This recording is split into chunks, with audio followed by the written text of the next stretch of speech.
Anda tidak bisa menempuh ilmu bulatan itu, memakainya untuk menyelesaikan masalah bulatan. Kita harus kembali ke segitiga. Metode-metodenya bagaimana saya sudah punya.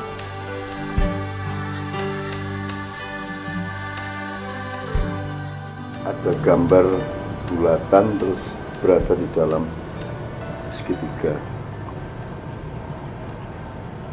Sebelum kita jelaskan ini, Islam itu kan, atau agama itu kan, bukan bahwa dia golongan atau korps atau institusi. Yang penting dia adalah informasi dari Allah, dari Tuhan, yang manusia nggak mungkin mencarinya. Itu yang disebut agama. Nah, agama atau informasi Allah itu difahami, ditafsirkan, ditadaburi, dianalisis oleh manusia. Nah, informasi itu dengan analisis atau tafsirnya kan ada jaraknya. Jadi semua yang kita omongkan ini tetap pada level penerjemahan. Jadi kita ini bukan pendapat yang solid, ini adalah menjalankan kewajiban agar supaya informasi dari Tuhan itu kita terjemahkan, kita aplikasikan. Nah, salah satu yang dilakukan Ma'iyah adalah menggambar urusan kehidupan itu dengan ada bulatan yang terletak di dalam segitiga. Disitulah masalahnya manusia berada, disitulah hidupnya manusia, disitulah susah dan sedihnya, disitulah dia mencari jalan keluar dan seterusnya. Bulatan itu adalah terserah Anda, bisa bergambar Anda dan keluarga, ku anfusakum wa ahlikum naro, bisa komunitas Anda, Ma'iyah, komunitas sepeda gembira, komunitas ojek atau apapun, atau pokoknya di mana Anda bertemu dengan orang lain dalam jumlah berapapun, di mana Anda punya komitmen yang sama, punya cita-cita dan keluhuran yang sama. Jadi gambar yang pertama Anda dan keluarga, terus nanti bikin gambar yang lain segitiga dengan bulatan. Bulatan yang kedua adalah komunitas atau di mana orang bertemu karena nilai. Gambar yang lebih gede pasti adalah bangsa Anda dan tanah air Anda dan negara Anda. Yang keempat pasti gambar dunia, karena manusia ini oleh Tuhan ditaruh di bumi. Maka kita gambar bulat. Disitulah manusia mencari ilmu, disitulah manusia menerapkan ilmu, disitulah manusia ketemu masalah. Dan dengan ilmu-ilmu yang dia dapatkan di bulatan itu pula dia akan menyembuhkan penyakit, dia akan menyelesaikan masalah, mencari solusi-solusi. Nah, Ma'iyah menerjemahkan informasi Allah itu dengan agak berbeda. Jadi kalau masalahnya berasal dari bulatan, maka ada asumsi bahwa tidak bisa 100% Anda mencari jawabannya atau penyelesaiannya lewat bulatan yang sama. Ibarat kita dapat makanan dengan keracunan, dengan racun, Anda tidak bisa mencari obat anti racun kepada pabrik yang sama. Oleh karena itu kita menyadari bulatan ini untuk 4 skala tadi itu berada dalam segitiga.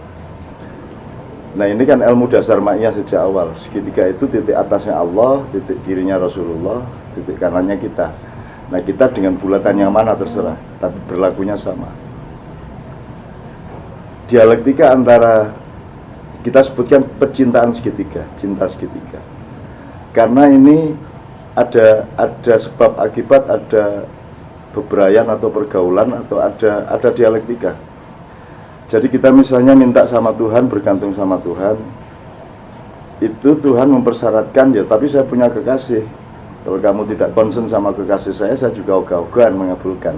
Maka kita bikin segitiga, Allah, Rasulullah, kita. Makanya tidak ada doa yang kita ucapkan kepada Allah tanpa mendahulukan pernyataan cinta kita kepada Rasulullah, kepada Kanjeng Nabi. Maka ada dialektika segitiga. Kalau sekarang kita punya masalah-masalah pribadi, keluarga, komunitas, Indonesia dan dunia, maka solusi yang bisa kita bayangkan bukan solusi di dalam bulatan, tapi solusi segitiga. Jadi semua itu kita bawa kepada Allah dengan persyaratan membawa Rasulullah, dengan pernyataan cinta kita, maka ada kemungkinan Allah membukakan jalan. Nah, bulatan ini kan ada ilmu sosial, ada ilmu tradisi, ada kebatinan, ada demokrasi, ada ilmu-ilmu mengenai perubahan, ada liberalisme, neoliberalisme, ada pertarungan kiri kanan, barat timur, ada development, ada globalisasi, ada macam-macam yang hari ini mengurung manusia di dalam permasalahan-permasalahan yang sangat sukar diatasi. Katakanlah kalau kita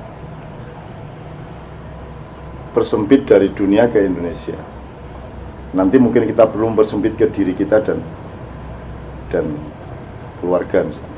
Kalau kita punya masalah keluarga, kan di puncak kebuntuan kita mengatasi masalah kan berdoa. Terserah prosedurnya melalui sholat malam, melalui berpuasa segala macam, tapi kan melibatkan titik atas dari segitiga itu. Jadi segitiga tadi itu sebenarnya bukan barang baru, karena setiap orang sebenarnya punya konsep itu. Setiap orang kan akan baik dia beragama atau tidak, asalkan dia sudah pernah mengeksplorasi kehidupan sehingga menemukan ada yang paling berkuasa, terserah namanya apa, Allah, apa Yehova, apa Manito, apapun, Sang Yang Wenang, Sang Yang Tunggal, Sang Yang Widi, dan apapun saja. Tapi kemudian di puncak keterbuntuan hidupnya, dia pasti akan lari ke harapan terhadap yang punya kehidupan. Makanya kalau orang Jawa ada Gusti Allah rasare, ya, Gusti Allah tidak pernah tidur. Terus ngunduh wong pakarti, itu kalau bahasa Al-Qur'annya wa may ya'mal mithqala dzarratin khairan yarah wa may ya'mal mithqala dzarratin syarran yarah, dan seterusnya. Itu ada paralel antara informasi Allah dengan ijtihad manusia. Sebenarnya penemuan manusia itu sudah benar, tetapi kalau ada firman yang kompatibel dengan itu, maka manusia mendapat peneguhan dan kemantapan yang luar biasa. Makanya ayat Allah yang kemudian disebut agama itu adalah satu informasi, dua simbol, tanda-tanda yang harus kita cari. Nomor tiga, ajakan untuk diskusi. Artinya ada sesuatu dalam hidup ini yang dilematis, yang simalakama, dan itu nanti tidak berujung pada kebenaran objektif, tapi berujung pada pilihan subjektif, ya, pada masing-masing orang, karena masalahnya tidak bisa diobjektifisir. Nah, dari situ manusia mendapat kemantapan, karena Tuhan juga mengatakan hal yang sama, sesuatu yang sudah lama ditemukan, termasuk oleh nenek moyang kita dulu. Nah, sekarang kalau kita baik itu masalah pribadi, keluarga, komunitas, dan kemudian masalah Indonesia, atau mungkin masalah umat Islam sendiri. Kalau umat Islam kan mestinya bisa dipastikan bahwa solusi yang dia cari bukan solusi bulatan, tapi solusi segitiga. Solusi segitiga yang mengandung kebulatan. Artinya umat Islam tidak bisa memenjarakan dirinya di dalam bulatan, kesadaran-kesadaran bulatan, kan gitu. Misalnya negara sekarang, kalau kita plus ke Indonesia, Indonesia ini kan sejak awal memang sudah segitiga. Dengan bulatan Indonesia kita punya ketuhanan yang Maha Esa, berarti ada urusan sama Tuhan, mungkin aja ketergantungan sama Tuhan, juga ada resiko dari Tuhan, dan lain sebagainya, gitu. Nah, sekarang kalau kita lebih efektif kepada apa yang terjadi sekarang ini, Indonesia sedang berada di dalam satu situasi yang sangat krusial, yang sangat complicated, yang sangat bermasalah dengan harta bendanya di tanah air, tambang, laut, darat, atau apapun, yang sangat bermasalah dengan irigasi keuangannya, yang sangat bermasalah dengan harga diri kebangsaannya, yang sangat bermasalah dengan kedaulatannya sebagai manusia Indonesia, manusia Nusantara, dan seterusnya. Kemudian komplikasi-komplikasi itu kita bayangkan dicari jalan keluarnya. Sementara untuk menempuh jalan keluar kalau secara bulatan, di situ nanti ada trias politika, ada DPR, MPR, ada eksekutif, ada yudikatif, yang tatanannya pada saat ini menurut saya terlalu panjang dan terlalu beresiko untuk dijadikan solusi menyelesaikan masalah Indonesia yang sangat complicated itu. Misalnya Indonesia tidak mengenal perbedaan negara dan pemerintah. Indonesia tidak mengenal perbedaan antara, kalau bahasa Jawanya, keris dengan pedang. Tidak mengenal perbedaan antara begawan dengan ilmuwan. Tidak mengenal perbedaan antara punokawan dengan raja. Dan lain sebagainya, banyak sekali. Kalau sekarang Anda ada orang yang kecewa terhadap eksekutif, presiden, menteri, dan jajarannya. Kemudian kalau Anda berbeda pendapat saja, apalagi terbalik pendapatnya dengan pendapat yang sedang memerintah, dengan mudah Anda bisa dituduh anti NKRI, dituduh makar, dituduh mau kudeta, dan seterusnya. Cukup dengan fakta bahwa Anda punya pendapat yang berbeda. Upamanya ada yang berpendapat, seharusnya kita ini dulu adalah, karena kita ini Indonesia, kumpulan dari komunitas-komunitas yang sangat banyak, ribuan di tanah air, maka begitu kita membangun persatuan, itu ya jangan bikin negara, karena negara ini kan import dari barat. Kita bisa pilih satu formula atau satu bentuk yang merupakan kontinuasi dari apa yang sudah ada dulu sejak berabad-abad yang lalu. Maka seharusnya panitia persiapan kemerdekaan dulu mempelajari masa silam dulu, baru mencari bentuk. Misalnya bentuknya misalnya persemakmuran antar perdikan, persemakmuran antar keraton, persemakmuran antar komunitas, atau apapun namanya, ya. Terus dipilih, ini baiknya kesatuan apa persemakmuran, federasi apa satu entitas, kan gitu. Kita kan nggak mikir itu, kita langsung bikin republik, negara kesatuan, dan seterusnya, dan kita langsung pakai mesinnya namanya demokrasi. Terus kita sangat percaya kepada ilmu-ilmu yang kita import. Dan sekarang saya tidak menemukan ada ilmu apapun yang dipakai di dalam bulatan ini yang bisa menyelesaikan masalah. Wong sekarang kita berpendapat, lah ini gimana kok negara nggak beda sama pemerintah, kok pemerintah merasa negara, itu aja udah bisa dituduh makar.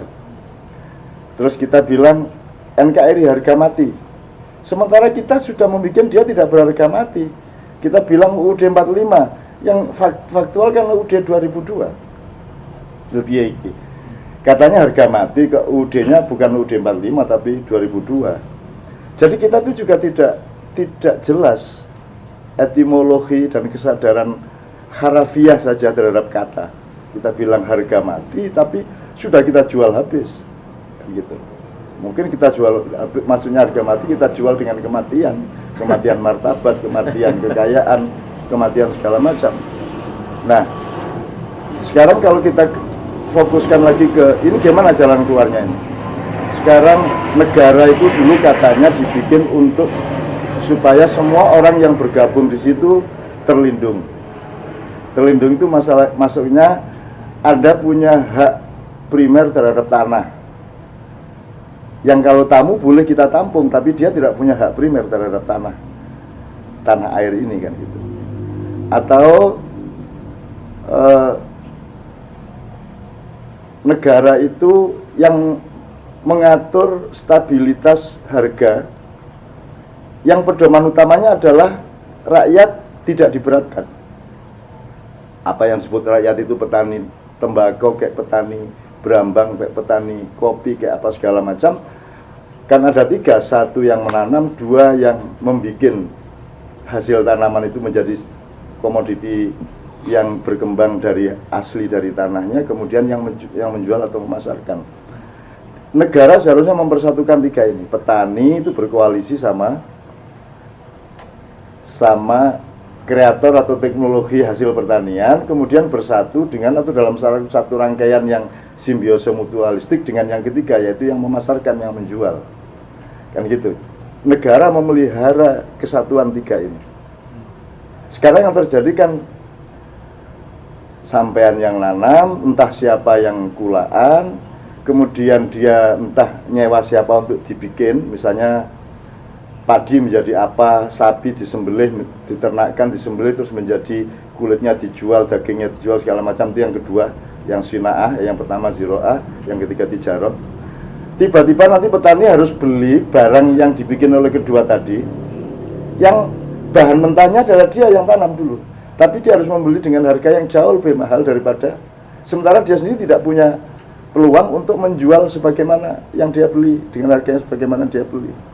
Jadi negara ini seharusnya kan berfungsi untuk menjadi pencipta satu simbiose mutualistik antar semua unsur, apa itu dalam ekonomi, dalam politik, di dalam kebudayaan, di dalam kehidupan keagamaan atau apapun. Kan mestinya negara yang mempersatukan, yang berkewajiban, karena mereka dibiayai oleh rakyat, mereka adalah rumah rakyat. Terus negara punya pembantu rumah tangga yang namanya pemerintah, maka pemerintah yang harusnya diperintahkan oleh negara untuk, diinstruksikan oleh negara untuk membangun mekanisme dan komprehensi dari tiga tadi, dari yang nanam, yang bikin, dan yang jual.